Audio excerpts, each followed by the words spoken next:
안녕하세요. 경희서당의 강경희입니다.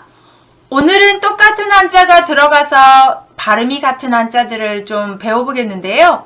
잠깐 오늘 한번 저랑 같이 공부해 보시겠어요? 오늘 배우는 한자는 가릴간이라는 한자가 들어가서 한자들이 연결되며 발음이 같은 자를 배울 건데요.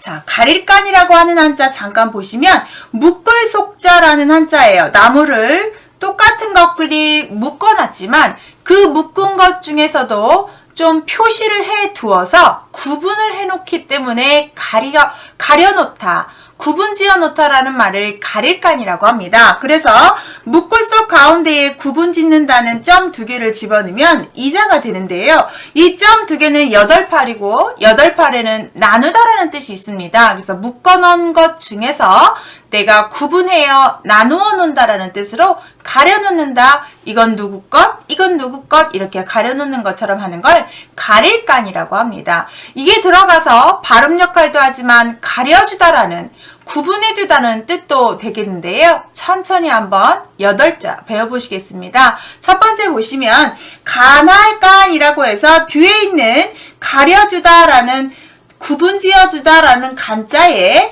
앞에 말씀원을 했기 때문에 말을 가려가면서 한다는 말을 간할간이라고 하는데요.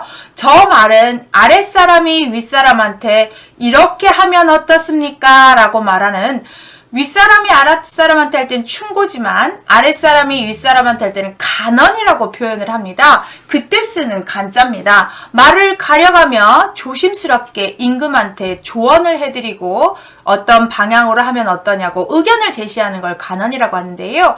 조선시대에 삼사라는 기관이 있었죠. 사헌부, 사간원, 홍문관이라는 기관이 있는데요. 거기에서 사간원이라는 조직이 있는데 그때 중앙조직 사간원이라고 할 때 간자가 바로 임금한테 간언을 맡은 부서입니다. 이런 것처럼 임금한테 충고한다는 표현, 윗사람한테 의견을 제시한다는 걸 간할간이라고 하는데 쉽게 하는 말이 아니기 때문에 가려서 해야 되겠죠?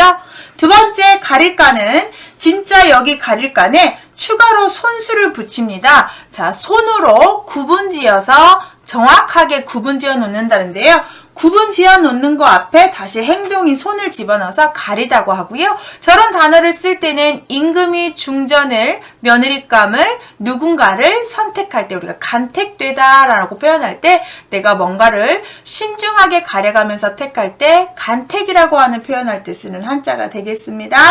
세 번째 익히려를 보시면 앞에가 실사고요.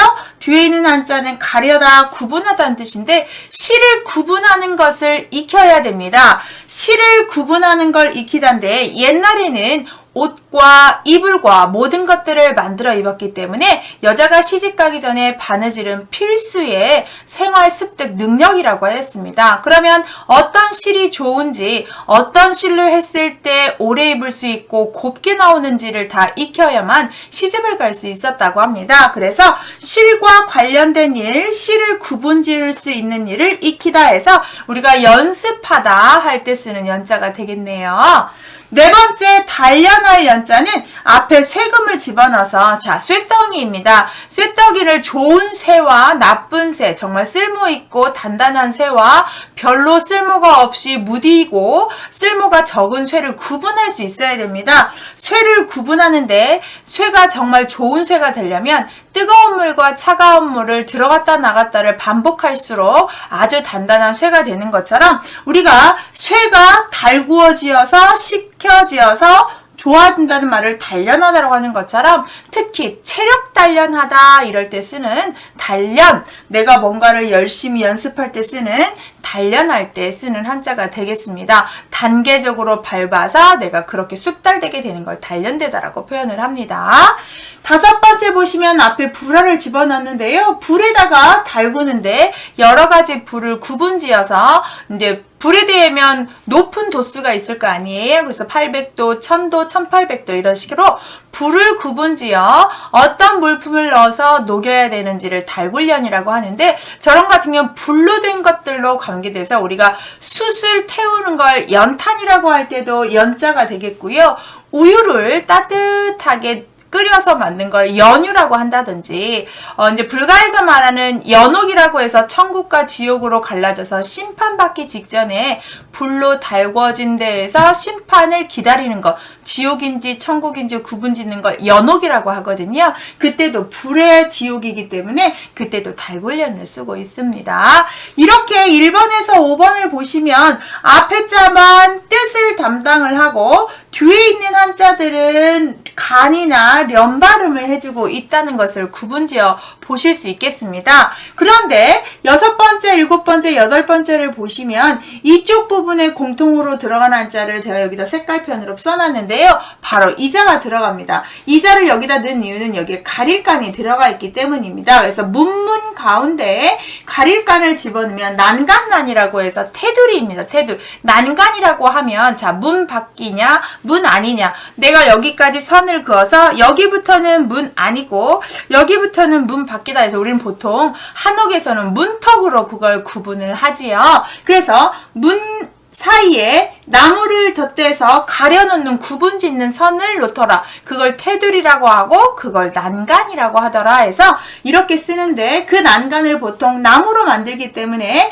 나무목 더하기 난간난의 원뜻을 써서 이걸 난간난이라고 보고 테두리난이라고 봅니다. 그래서 우리가 테두리 사방을 다 해놓는데 가운데가 텅 비어 있으면 공란이라고 한다든지 이럴 때 쓰는 한자가 되겠습니다. 7번째 보시면 그 난간난 앞에 화초를 갖다 놨는데 예쁜 화초 뭘 갖다 놨냐? 난초를 갖다 놨다 해서 우리 여러분 난 좋아하시는 분들 많죠? 한자로 난초란을 이렇게 쓰고 있습니다. 그래서 나는 아주 보기 좋은 관상동물이기 때문에 문 밖에다 놔서 사람들을 많이 보게끔 하는 식물이었다고 합니다. 그래서 난간에 있는 식물 난초 이렇게 하시면 좋겠고요. 마지막 8번째 보시면 불어가 그대로 뜻만 주면 되고요. 뒤에 있는 한자 난간난을 써서 난간에서 불빛이 반짝반짝 빛나고 있다. 그래서 입구에, 문 입구에 달아놓는 조명으로 생각하면 어떨까 싶습니다. 그래서 찬란하다라는 난자라든지 임명자에 란 들어가는 사람들 많이 쓰는 단어입니다. 좋은 의미로 많이 쓰는 단어입니다. 자, 이렇게 간단하게 오늘 가릴간이 들어가서 단어 배웠는데요. 가릴간이 들어간 한자는 간 발음이나 련 발음이나 그 다음 이렇게 란 발음을 한다는 것을 익숙하게 보시고, 아, 이런 모양이 들어가면 이런 발음을 하는구나, 잠깐 이해하셨으면 좋겠습니다. 어때요? 짧은 시간 안에 8자 잘 배우셨나요? 이런 한자 종종 올리겠습니다. 영상 구독 해보고 싶다면 구독 알림 설정 하셔서 저랑 한자 공부 같이 합시다. 감사합니다.